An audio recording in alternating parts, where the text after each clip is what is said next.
"Let's have it in the sitting-room," Miss Honey said, picking up the tray and leading the way out of the kitchen and down the dark little tunnel into the room at the front.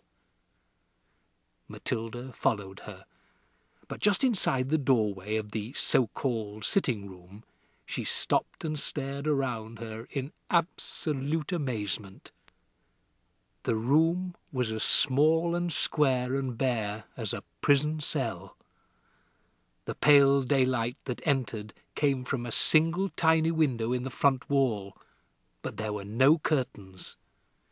The only objects in the entire room were 2 upturned wooden boxes to serve as chairs, and a third box between them for a table.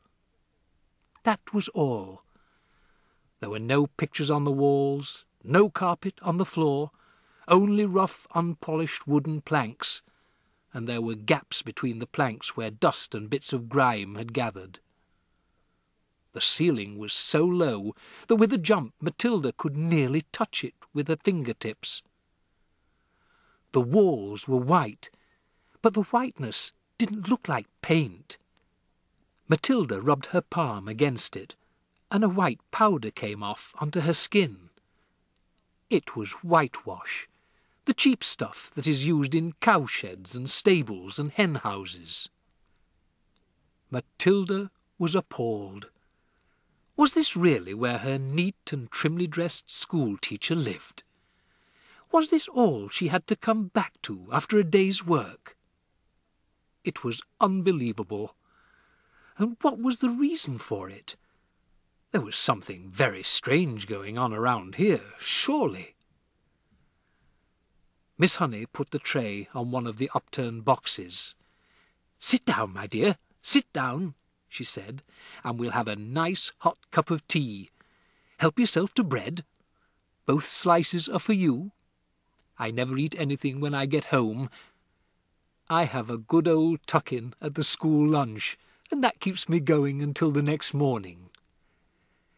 Matilda perched herself carefully on an upturned box, and more out of politeness than anything else, she took a slice of bread and margarine and started to eat it. At home she would have been having buttered toast and strawberry jam, and probably a piece of sponge cake to round it off. And yet this was somehow far more fun.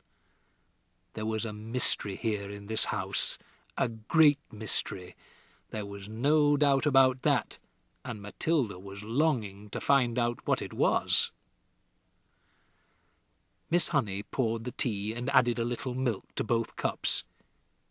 She appeared to be not in the least ill at ease, sitting on an upturned box in a bare room and drinking tea out of a mug that she balanced on her knee. "You know," she said, "I've been thinking very hard about what you did with that glass. It is a great power you've been given, my child. You know that." "Yes, Miss Honey, I do," Matilda said, chewing her bread and margarine. "So far as I know," Miss Honey went on, "nobody else in the history of the world has been able to compel an object to move without touching it or blowing on it or using any outside help at all." Matilda nodded, but said nothing.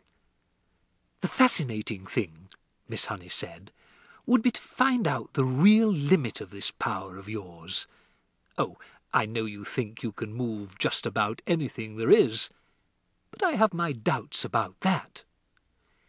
I'd love to try something really huge," Matilda said. "What about distance?" Miss Honey asked. "Would you always have to be close to the thing you were pushing?" "I simply don't know," Matilda said, "but it would be fun to find out." This ends Disc 4.